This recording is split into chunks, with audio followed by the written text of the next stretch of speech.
તો જય દ્વારકાધીશ મિત્રો, કેમ છો? બધા મજામાં જશો? તો આવી ગયો છું એક નવા વ્લોગ સાથે. તો આજનો વ્લોગ રાત્રેથી જ શરૂ કર્યો છે, કારણ કે તારીખ 14/1 રોજ આપણને ખબર જ છે કે ઉત્તરાયણ આવી રહી છે. તો આપણે ધ્યાન રાખવું જોઈએ કે અબોલ પશુ પક્ષીનું આપણે ધ્યાન રાખવું જોઈએ. જ્યારે તેને રચકો ખવડાવીએ એ આપણે પતંગ એવી રીતના ચગાવીએ ને કે કોઈ પક્ષીઓને હાનિકારક ન થાય.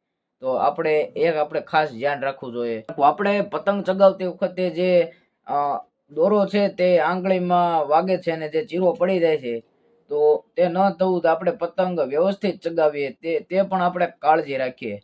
અને જ્યાં પણ પક્ષીઓ આપણને એમ લાગે કે આને દોરીને વીંટવાઈ ગયું છે, તો તેની મદદ કરો. તો મિત્રો, આ નિમિત્તે ઉત્તરાયણ આવે છે, તો તે નિમિત્તે એક અમે વાવ રાજુલા વાળી આઈડીમાં એક કીધું હતું કે આપણે ઉત્તરાયણને દિવસે કે ઉત્તરાયણ પછી જે કોઈ પશુ પક્ષીઓને જે હાનિ થઈ હોય તો તેને મદદરૂપ બનશું અમે. તો ભાઈ, જે કોઈ ભાઈઓને જોડાવવું હોય તો નીચે આપેલા નંબરમાં મેસેજ કરો વોટ્સએપ ગ્રુપમાં, તો તેમાં જોડાવ અને સહભાગી બનો. ઉત્તરાયણ પત્યા બાદ જે આપણે અગાસી ઉપર કે જે દોરી આપણને એમ લાગે કે અહીંયા લટકાય છે, તો તે લઈ લેવી જોઈએ. કારણ કે કોઈ પક્ષીઓ તે દોરી ઉપર બેસે તો તેનું પાક છે, ગળું છે, તે ન કપાય. તો તે માટે આપણે જ્યાં ત્યાં દોરી પતંગની કે ભાળીએ તો એ ખાસ કરીને આપણે ગૂંચળું કરીને એક જગ્યાએ એકઠી કરી અને સળગાવી દેવી જોઈએ.